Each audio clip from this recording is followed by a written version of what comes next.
You're a curator of near-death experiences. This was real. I died, and I saw the eternity ahead of us. What we're going to actually talk about, I think, has the potential to really help a lot of people. You have a YouTube channel called Prioritize Your Life. I would say the gold of your channel is collecting these precious stories. Why did you start it, and why is it called that?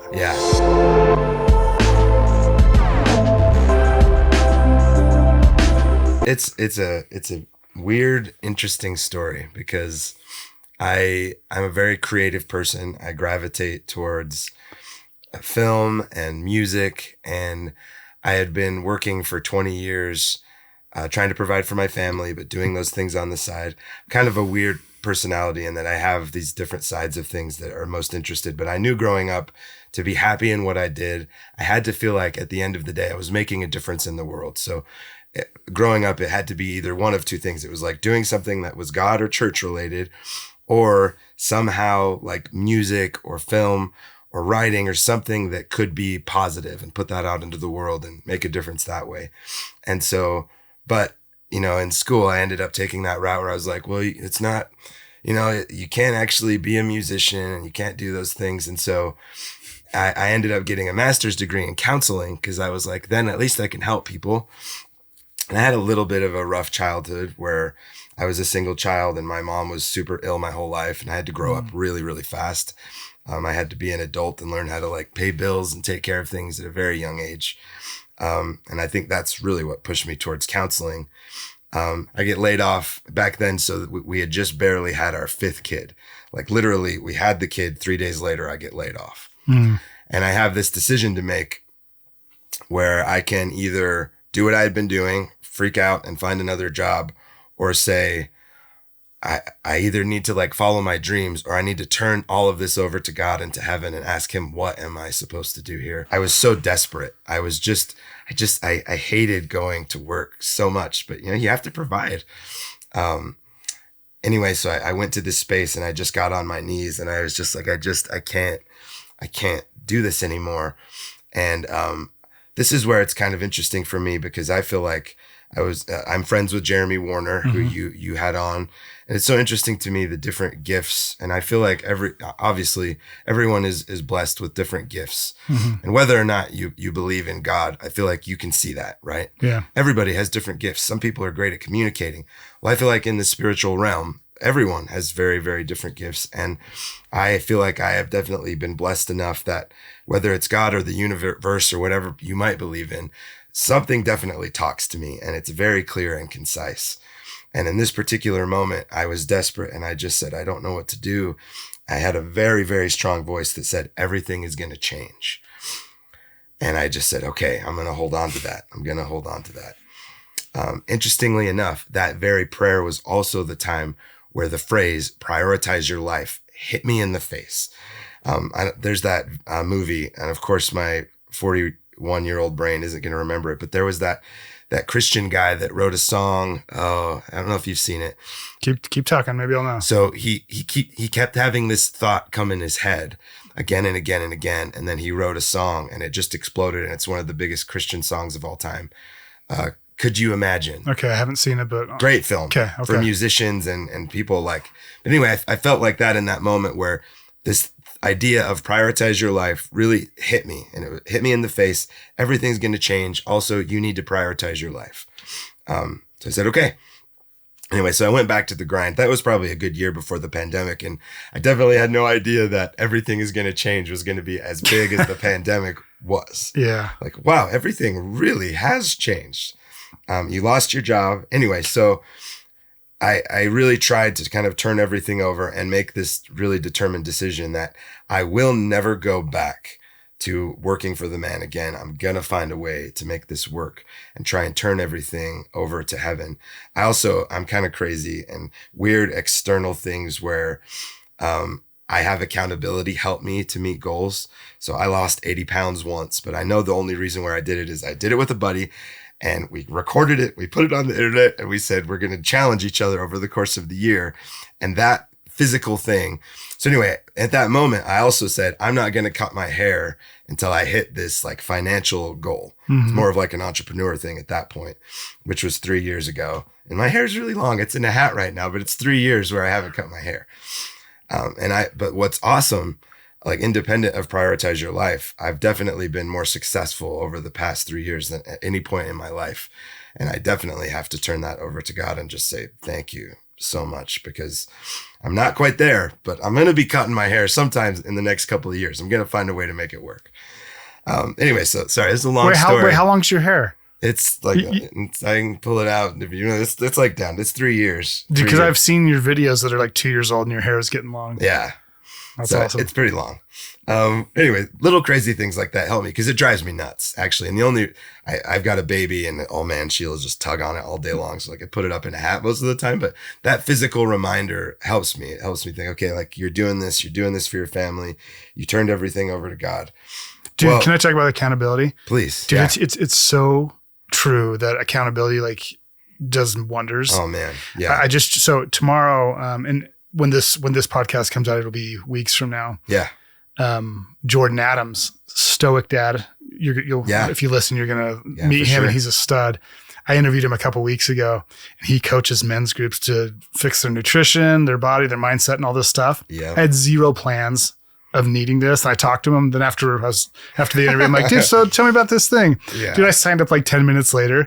So I'm on these group chats with all these men who are just like working so hard, failing a lot of the time. Yeah. It's perfection, not perfect, or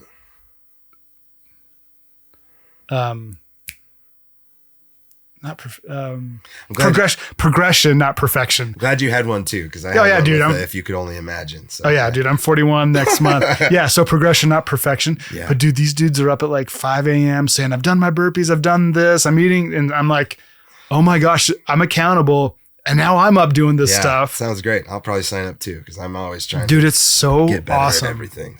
So I just want to say, dude, the accountability thing, well, I've tried like, I'm going to lose this weight, or I'm going to like get fit. But if it's by myself, it's difficult. Rough. Yeah. It's like that accountability is a gift. Yeah. It is a gift. For sure. So I'm with you on that. Yeah.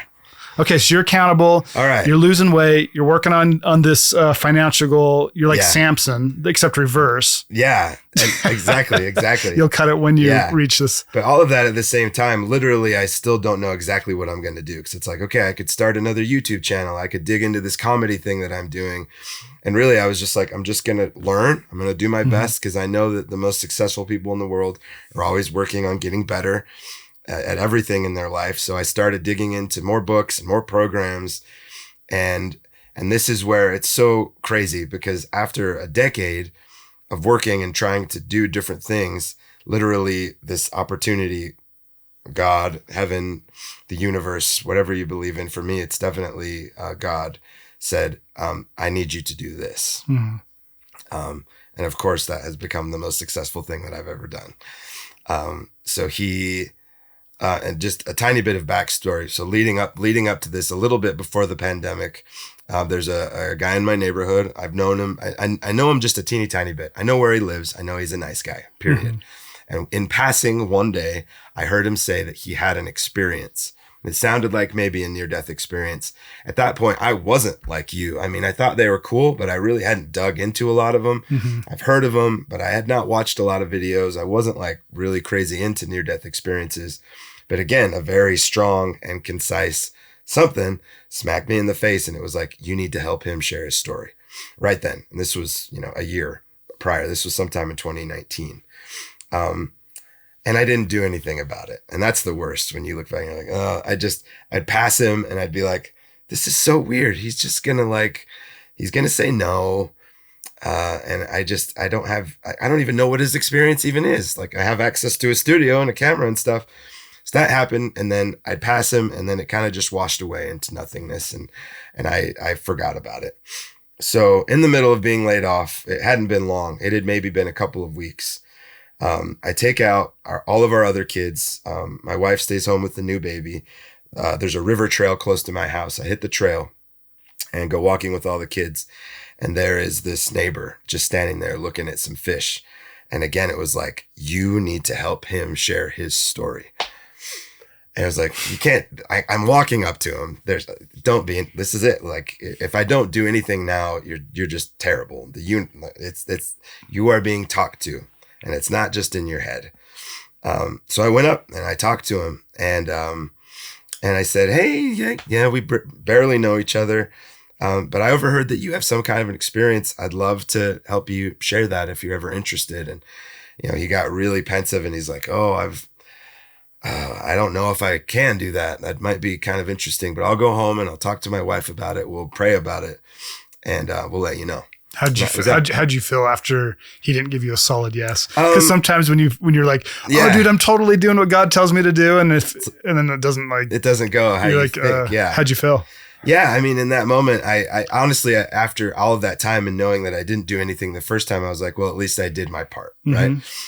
So like it was a day or two later, he pulls up into my driveway and he's like, we've been praying about it. We really feel like it's something we should do. And I said, okay, great. Interestingly enough, to see where it's gone, and he would have said no a year prior. The only thing that made him say yes was the pandemic. And he saw a lot of people suffering and questioning life and death because a lot of people were dying. And that is the main thing that pushed him, is like, maybe my story could help people that are suffering, who have lost people because of COVID, which also made me feel a tiny bit better, because if I would have asked him, he just would have said no. So we line it all up and we go and we do this interview, have access to a studio. I literally know nothing. I know it a little, just that he had, again, told me in passing. So we sit down and we start it. And the entire time, all I can explain is that the feeling in that room was like you could cut it. It was thick. It was warm. And I from just a pure spiritual perspective, I believe everything this man says, because it is here. Like in like a Christian standpoint, we would call that feeling the Spirit. It was just so strong. And it was like almost making the room shake as he was speaking. And so we do that and we say thanks, and that's it. And I get going to editing, and I do all of my thing and edit it all together. And then again, that prioritize your life thing hits me in the head. I'm like, I think that's what this is for. Oh, so you hadn't started the channel? No, you brand new. Dude, how cool is that? When you start something and then it goes into what it's supposed to be. Yeah. I feel like so many amazing projects come from inspiration. You don't know where it's going. No. And frankly, it's none of our business where it goes. It's God's business. And all the most successful things I've done have come from something I'm passionate about or feel inspired to do. And then it takes off. And that's what's so crazy about this, again, because I had been trying for so long. I had countless channels, countless things, and nothing had ever taken off. And that's what's crazy. I mean, you go back and you look, and that was the very first video on this channel. It was nothing. Started a new channel. Felt like I should call it Prioritize Your Life, because that message had been hit me in the face so many times prior to that. And then put it out. And what's interesting is that we put it out, and it did get over the course of maybe like 2 or 3 weeks, it had like 50,000 views. That's amazing though. For a brand new channel. For a brand new thing, I was like, whoa. But a few months had passed by, actually. So we put it out in May, and in the summer, and like it had kind of actually died down a little bit. And I was like, okay, that must have been it. And there were a lot of people that had commented, and I could tell that we made a difference. But I had, again, this nagging feeling like this is going to do more. And I even remember once he pulled around and he was like, well, that was really neat. Like he was astounded that there was 50,000 views. He's like, I can't believe that many people have watched it. We've touched that many people's lives. And I told him, I was like, I know, I just have this weird feeling that it's going to do more, and I don't know what it is. And then suddenly, this is the magic of the algorithms and what can kind of happen, which I know it's more than that. But I mean, that is essentially, it wasn't, a lot of times people think of virality as everybody shares it, and people were, and a lot of people were commenting, but that is what led YouTube to say, okay, we're pushing this out to a lot of people. And there was this day in September, where it was getting however many hundreds of thousands of views a day. September, poof, 1 million views in a day. It was like, and then that was May of 2020. That was September of 2020. And to this day, it gets about 10,000 views a day. And that's like slow, right? It's like between 6,000 and 10,000 views a day. And you go and read the comments, and it's insane. It's insane the impact that it's had, what it's doing for him, and how many like phone calls and things that he gets that he ends up turning down. He says like, I'm supposed to be retired, but he's doing a lot with it. And then, yeah, it's been one of those things that kind of interesting that you said. I've tried to put out some things that are maybe a little bit more, because I have these two sides of me that are definitely spiritual, but also psychological. So I put out a couple videos there that I felt like are really inspiring and awesome, but they weren't necessarily like a near-death experience or something talking about the afterlife. And they never do very well. And so it's definitely, the focus needs to be near-death experiences. And that's when I started actually kind of curating and putting out daily smaller ones that have been really cool and have made me feel more like what you said, more like an expert in that. Because I've now put out 60 individual stories in like short form and working to find others that want to share on the channel. But it's been incredible. It's been incredible to see what following that, that voice has done and the impact that it's made in people's lives. So, I mean, some of them are like, I was about to kill myself and I found this video, or I had completely lost my faith and I found this video. I mean, it's what that one piece of media has done is mind boggling to me. So, dude, that's incredible. So, yeah. I watched that video, felt that spirit. I mean, he's so sincere, there's no pretension. There's no agenda aside from sharing pure love. Yeah. And just his story that, you can feel is real, And so that seems to be a common experience with near-death experience stories, is people come back and they say it's just pure peace, pure love. And what's another common thing, which I'd love you to talk about, is they're no longer afraid of dying. Yep. What I love about near-death experience stories is the fact that we will all die, and there's and since we're all going to join this thing all together, it's a big deal. It's a big unknown. And so it's like these stories are just like peeking through a keyhole to the next realm of whatever it's going to be. And I'm so interested in that. Yeah. Because I'm a naturally curious person. Yeah. And the best thing about near-death experiences is this is so funny, I always prioritize my life different. Like I read these things and I'm like, oh my gosh, this is what life is about. It's about forgiveness. It's for, there's a scripture I love, that this life is the life to prepare to meet God. Like, we're literally preparing to die. That's what I believe this life is for. Yeah. We're literally here to soften hearts and be good people and be, just like follow Christ. That's what I try to do, follow Christ. And that's why near-death experiences are so like sacred to me. Would you share if you can, I know these are stories, but you've published them, like some that have hit you, been the most influential to you? I'm just curious. Yeah. And probably honestly if I talk about it too much, I'll probably start bawling. That's okay. I was crying this morning. Okay. I was crying this morning watching your channel, so it's fine.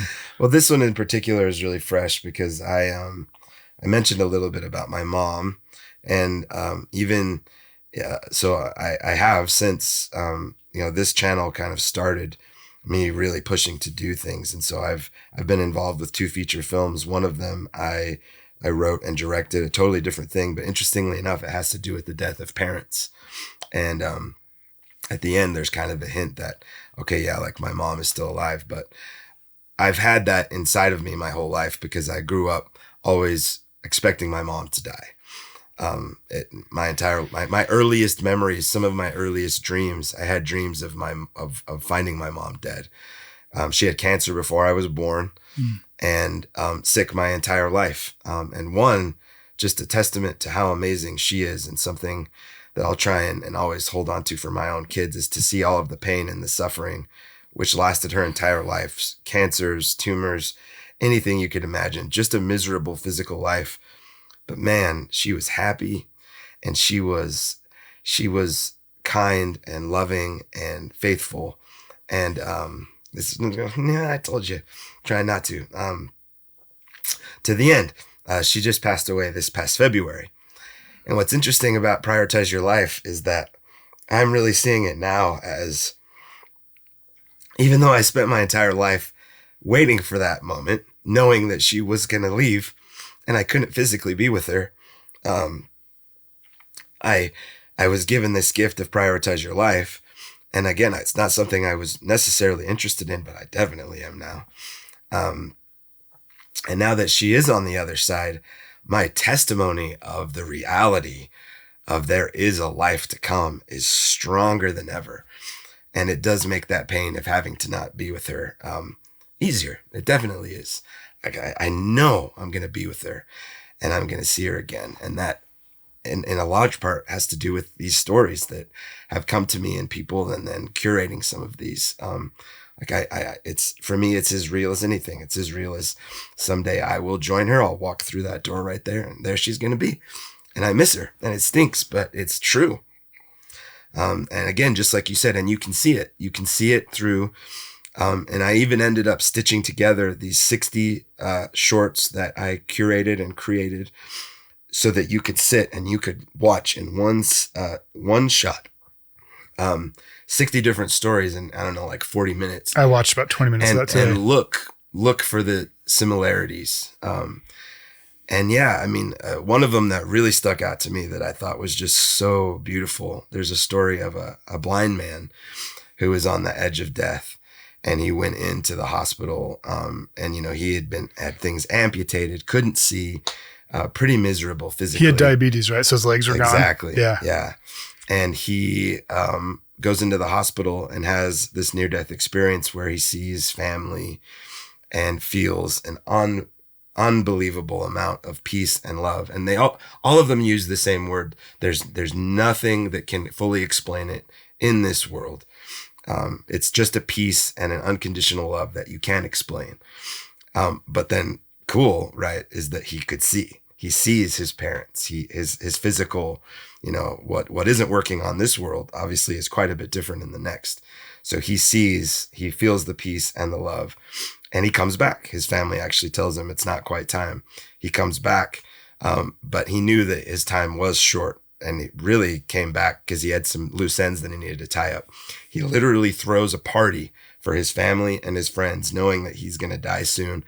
All of his friends and family, some of them knew, some of them didn't, but happier than they had ever seen him in his entire life, filled with joy because he knew what awaited him. And what a different message that is for so many in the world, right? Of not knowing what's coming. A lot of people have crazy anxiety about death and not knowing what is to come, but not him, right? This blind man, sick, in probably one of the more painful physical states you could be in.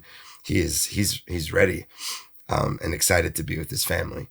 And honestly, that's one thing that, the only fear that I've had about Prioritize Your Life is putting out a consistent messaging that the next life is so beautiful that there could be someone out there going, I've got to get there. I can't handle this life anymore.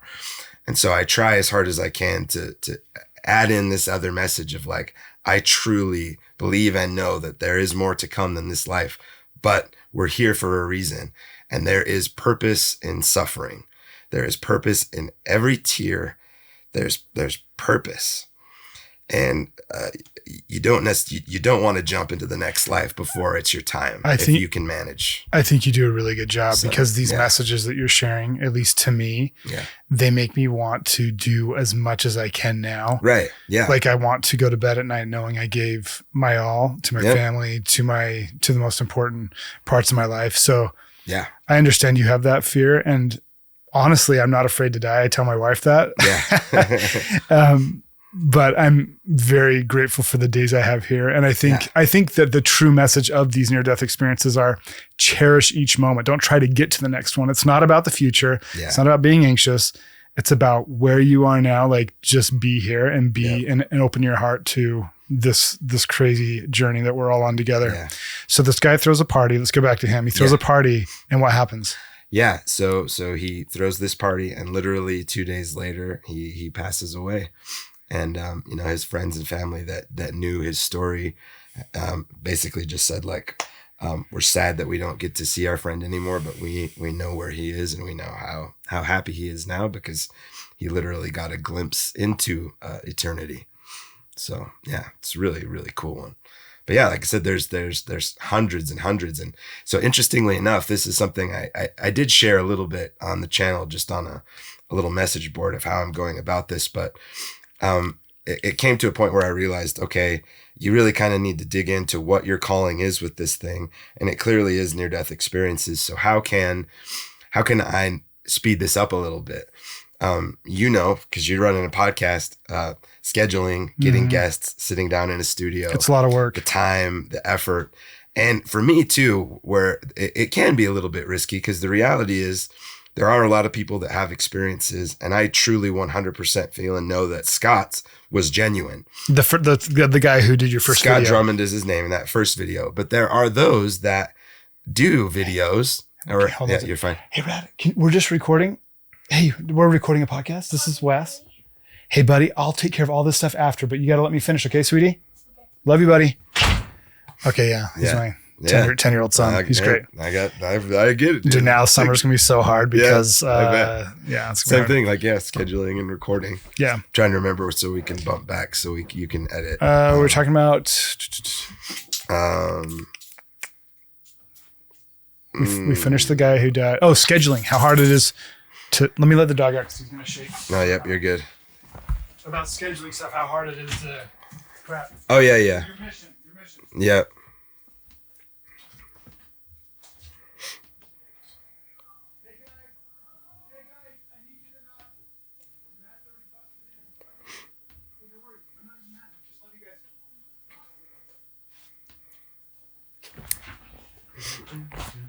Okay, so you're talking I'll jump in right there. Yeah, you got it.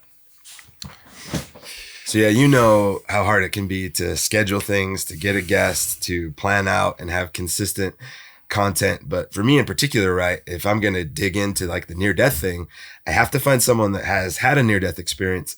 But at the same time, I want to be cautious and actually feel that it's genuine, because there are people out there that could potentially just say like, they could make something up. Mm-hmm.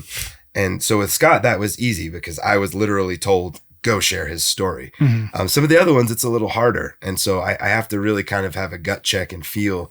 And so anyway, with these shorts, I felt like one of the coolest things that I could do to put out consistent content on a daily basis was curate them.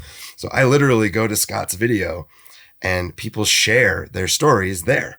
They share their stories. And so I'll take them and I'll turn them into a short form video. And that's where I've got all of those short ones, is I'm just sharing the stories that others have shared. Oh, because they publish them in the comments section. Yeah. Because it's just your voice. You're just, exactly. You're playing. I'm taking the role of a narrator with those and having the opportunity to be more consistent and literally put out a little near-death experience, or even just like a little inspirational message every single day while I'm trying to find like my next guest, where we go to the studio and do the whole thing. Do people reach out to you? Like how are these stories coming to you? Yeah. So that I have a whole email box full of emails of people that definitely, some, have written books, and others just want to share their story. Some are not sure if they want to, but want to talk. So everything kind of in between. Okay. So do you have plenty of content potentially? Yeah. Yeah. And a part of that too is just like, this is where it's interesting, where I never did this from a business perspective or even necessarily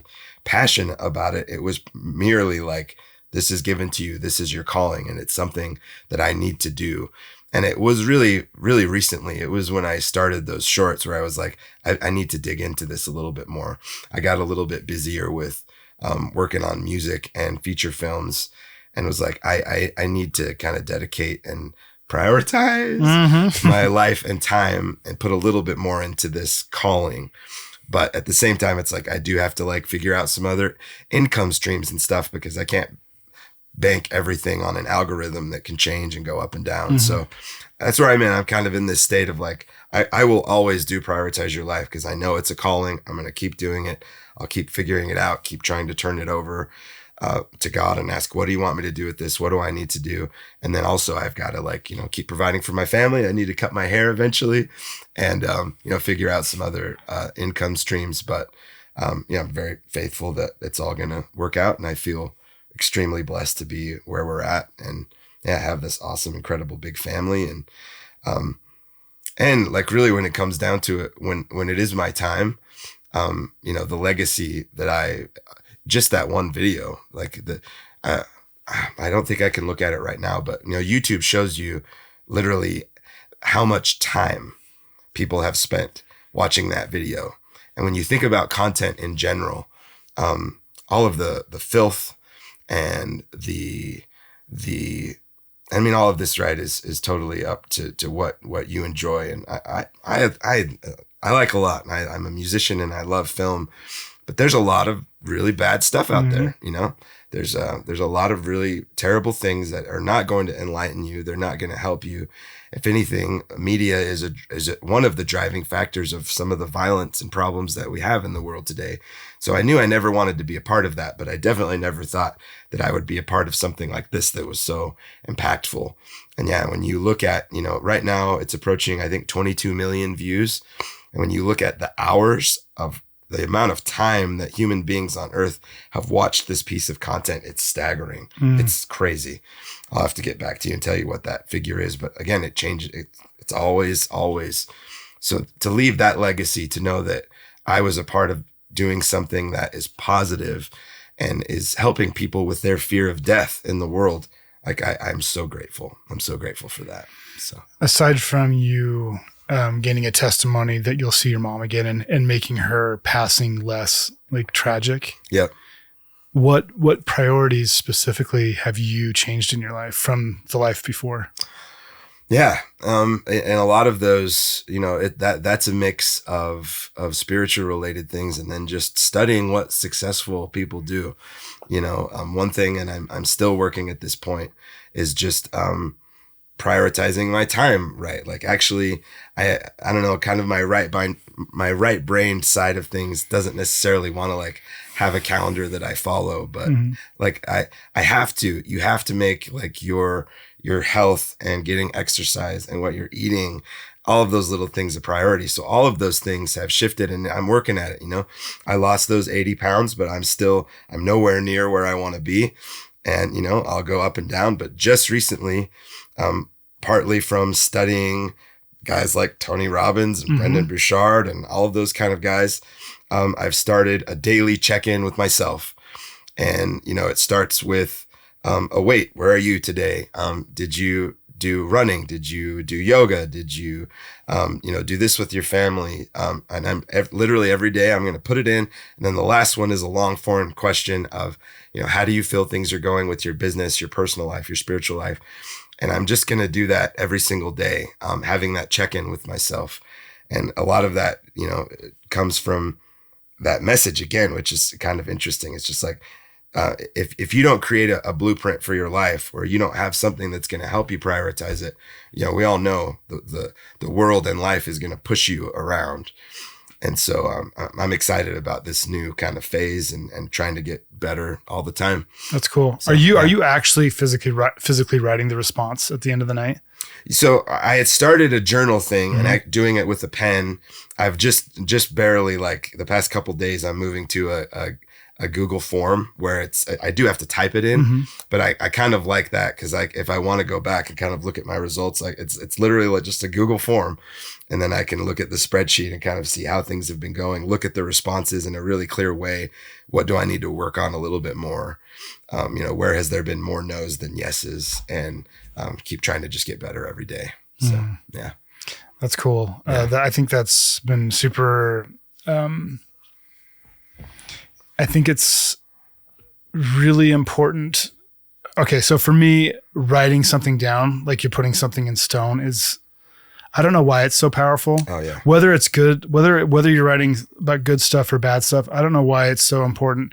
I think one, because our minds incessantly think, and once we put it down, it can stop thinking about it. For sure. But also going back, and I've read some of the lowest point. I'm glad that last couple of years, I've actually written things down to go back and look at where I am or where I was to see where I am now. Yep. And then, and it's not like I'm always looking back and, oh, I used to be so bad. I mean, life is not just like this. It's always, it's ups and downs. Yep. But those records and those guideposts that we have are so valuable. And they're priceless. Some of those lessons that I've learned that I've wrote down are so priceless. I like that you check in with yourself. I think that we're so forgetful and we're so inundated with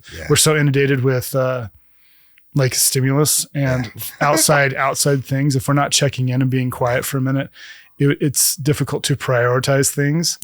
Yeah. So if you were to, that's why, by the way, I love what you're doing. It exactly falls into what I was saying. Like at the end of the day, what you're doing here, and it seems like you were really led to this project in a very similar way, right? Like, yeah, I mean, awesome. after going through the hardest years of my life, and then just like I felt like I was just beat down. God, where are you? Why? Yeah. And then starting to come out of it, you're like, man, my pride is gone. I don't have any ego. Well, everyone has an ego still, but you're like, and then you just look around and you just see fellow human beings, like your earth cousins. And I'm like, I just love everyone. I just had this like really awesome. I felt like it was such a gift to just love everyone, passing people on the trail at stores. You're just like, I love that person. And that's when I felt like I was finally ready to do something. I want to do good things, but it was like you, I don't know if it was a voice, but it was like outside of myself saying, you're going to do a podcast and it's going to be called The Men Who Love God. Yeah. And you're going to talk to dudes your age and you're going to help them feel less alone. And I decided, I knew early on that I need to keep my ego out of it. I don't need to look at numbers. I don't need to look at metrics. I don't need to worry about that stuff because it's not my podcast. It's everyone. It's God's podcast. It's everyone's podcast. My job is to be a vessel. And I'm just honored to be a part of it. And sometimes it's really hard because I don't like being on camera. I never have. I feel like I stutter and say awkward things. And like, I'm the guy behind the camera or behind the mixing board. But I've been willing to do it. And like, I was texting my producer today, just thanking him for all the work he does. And he's like, dude, like I'm all in. This is what I need. And I'm like, I feel so grateful. I said, I feel so grateful because I get to talk to these amazing guys trying to live good lives. And then I just feel like so enlightened all the time. And it's such an honor to do it. And so I feel like you're in a similar situation where you get to speak to these people who have maybe the most, I don't know if there's anything more important than seeing God's love and seeing God's plan and seeing that the creator of our souls has made and prepared and has had forethought for his creations, that they will be okay. Yeah. That no matter how awful and tragic and dark this life is, there is relief and there is endless peace. And I love that so many people in your interviews can't describe what they saw because it's so magnificent and so beautiful. And one of my friends passed away last week, tragically, in his sleep. And we've been hanging out with his wife and helping with funeral arrangements, and just like, my wife Allison's really good at this of like helping people when they need help. Yeah. Like, she believes in angels and wants to do that. And just, she's amazing and such an example to me. But knowing my buddy is at peace. And one of the most beautiful things that I love is his wife was telling us in the last year, 6 months, he's really just been getting close to Jesus. And he's been obsessed with the series Chosen. Yeah. And like watching it nightly and like and just shutting out all other media and just wanting to watch that. Yeah. And I just think that's so beautiful that he, in the last, you don't know when you're going to go, but like, he just knew, I don't know if he knew he was going to pass, but he just knew where to go for comfort. Right. And he was preparing to meet him again. I firmly believe that. That's cool. So, I just love these stories. Do you think that, what was I going to ask? Well, I will tell you. Do you want to jump in? Yeah. One thing that you said that I really appreciate, that because you have outside of this podcast, right? Your whole life as an entrepreneur, running your own thing, doing music, right? And what you said honestly just really, really helped me, because I have had a hard time. Like, I know that project was given to me, but I don't think maybe I have enough said, okay, this is really yours. Cause I think I probably do get caught up a little bit too much in when I put out a video, and like it so far nothing has come close to Scott's. It's hard to, right? I mean, to put out a video and to have, 20 million views, that's, especially in this space, this isn't a Mr. Beast space. Mm-hmm. And literally it is, unless anything's changed in the past few days, it's the most viewed near-death experience of all time. And so, I probably never will replicate that. And I think as a creator, sometimes it's hard to not get into that mindset of like, oh, like I put that out and like hardly anybody saw it. That sucked. But man, I loved what you said. And I'm totally going to adopt that mentality with this project now of just like, it's not mine anyway. That doesn't matter. I'm just a vessel. So thank you. Thank you for that. I appreciate that.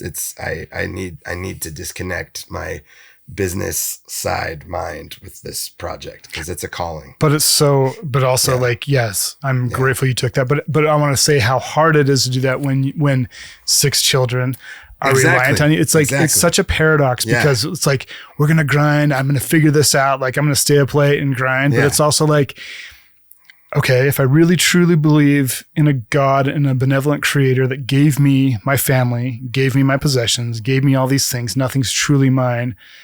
I'm a steward, the principle of the steward, the Lord in the vineyard, taking care of her, the talents, then viewing it through that lens of like, it's not mine. David F. Peterson, his podcast will come out, or by the time we watch this, it'll come out. By the time this podcast comes out, we're talking about mandalas, those, the monks who make those sand things. It's like that's what they make the sand things. And it takes months and then they just ruin it. And it's to talk about how all things change. Everything is, nothing is permanent except charity. And, but I love that to think about when you make a piece of content, you have a choice. You can get wrapped up. Like you already released it. So there's nothing more you can do with it. Yeah. Right. So you can stress about it.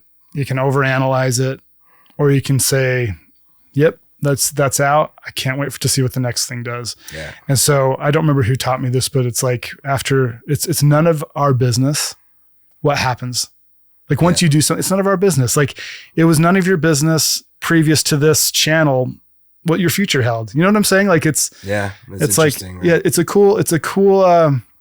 It's a cool thing to keep you curious about life. Yeah. I don't know where my next paycheck's coming from. Yeah. Super interested. I believe it's coming. Yeah. Curious to see it instead of like staying up stressing all night. Yeah. Yeah. It's just definitely a better mentality. Yeah. I think it comes from years of being an entrepreneur and just knowing nothing's like set. Yeah. So it just hardens you and softens you at the same time. Oh yeah. I love it. That's cool. So, what's your daily practice? How do you commune with the divine? Yeah. Each day, every week. Like, and that's something that it's honestly one of the reasons why I wanted to do this daily check-in more than ever. Because just as I mentioned, if you don't take proactive control of your life, you have to. And I truly know what's important, and whether or not I do it, that's the question, right? And so with 6 kids, and last night was brutal. I was up. I probably got 3 hours of sleep last night. You can hear it in my voice. And there's times where because of some of those things that I can't control, I don't do some of the things that I know that are most important, like just taking the time, saying prayer, having a prayer, talking with God, and not just that, me doing that personally, but also taking the time to do that with my wife. Because when you're trying to, and anyone out there who's a parent and has a whole bunch of kids, the second that they're born, you can tell how individual and how much they came into this world that is uniquely them. And truly grateful for the fact that we can turn a little bit of that over to God and say, help me to guide them in their own individual way that they need. But if you don't invite God into your life to help you do that, trying to figure it out on your own. I can use all the psychology in the world, but honestly, it's one of the reasons why I loved studying. I actually studied at like a Bible Belt school for my master's degree. And that's the coolest part, is because it's like you pull out all of these psychological tools that you can use with people. But there's a point where there's only one person, one being that is going to know your client more than you could ever possibly know, and that's God. And so starting off the discussion with that, please help me to figure out this human being in only the way that you can, and use what you've given me to help that person. And so again, that's what I try to do with my kids. But if I don't take the time to kneel down with my wife and say, please help me with him. Please help us to be led so that I can help this individual, this child of yours that I end up getting to be the dad of. If you don't start that discussion, you're just going to be trying to figure it out on your own. And it's really hard, especially with 6. And so, that's part of like, I want to commit to like, I'm inviting him.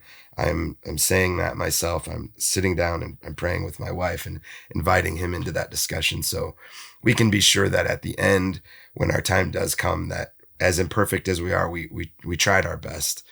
And then, definitely believe that everything gets taken care of from that point because of grace, with kids and everything else that we do in our lives. So, yeah. Dude, that's beautiful. Do you have any final thoughts you'd like to say to our out there? One thing that I thought of, because we it's so weird. We have a ton of mutual friends. Like your producer, I worked with for 3 years, on and off. We at least know each other, and I think I even emailed him a couple while back. And you've done films and stuff with people that I've worked with. But one thing that I wondered that would come up is, I am so grateful for the complexity of human life, and I'm so grateful for all the vast different beliefs. And, it's cool. We share a very similar belief, but I also have a lot of friends who, are very different. One of my best friends in the world, is his belief. He's a Muslim. And, if we were different kind of people, I think you'd sit down and we could just bash and hate on each other all day long. But, if I was going to base he's one of the kindest, most awesome men that I know, and his particular denomination and how he connects with God is so perfect for him. And I will never question or try to tell him anything otherwise. And I love him for who he is, and he loves me for who I am. And we have some of the most incredible discussions. And so, if anything, I love that what you're doing and the men who love God. And I would just hope inside of that all of us can know, like, it's okay. And it's great that people have different beliefs, and, love all of those.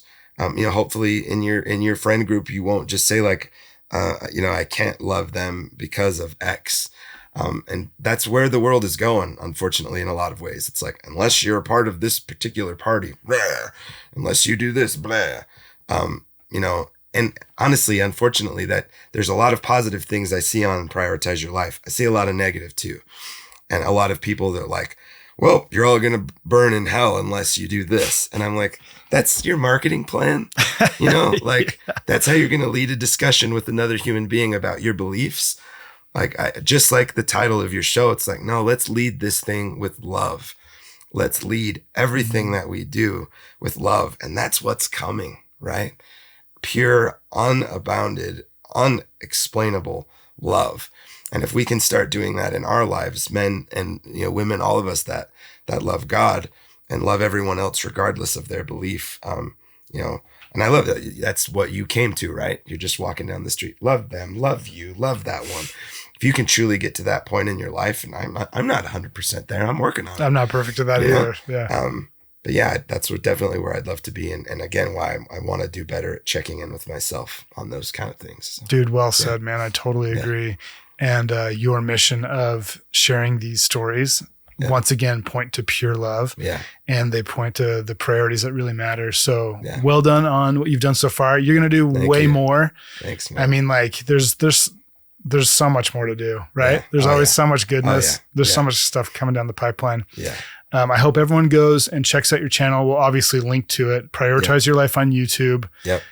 Is that the best place to find you, obviously? Yeah, if you just type in Prioritize Your Life or Scott Drummond, you'll find it. We have prioritizeyourlife.com as well, which I haven't done very well at updating, but that'll lead you to YouTube as well. Okay, cool. So yeah. Well, dude, thanks for coming on. This has been so enlightening. I really appreciate it. Thank you. I hope you enjoyed this episode. More importantly, I hope you feel closer to your Creator. If you find yourself wanting to strengthen your relationship with God, I'm a huge fan of the Skylight app. It's full of beautiful, high-quality daily spiritual practices. Finally, never forget, in all things, God works for the good of those who love Him.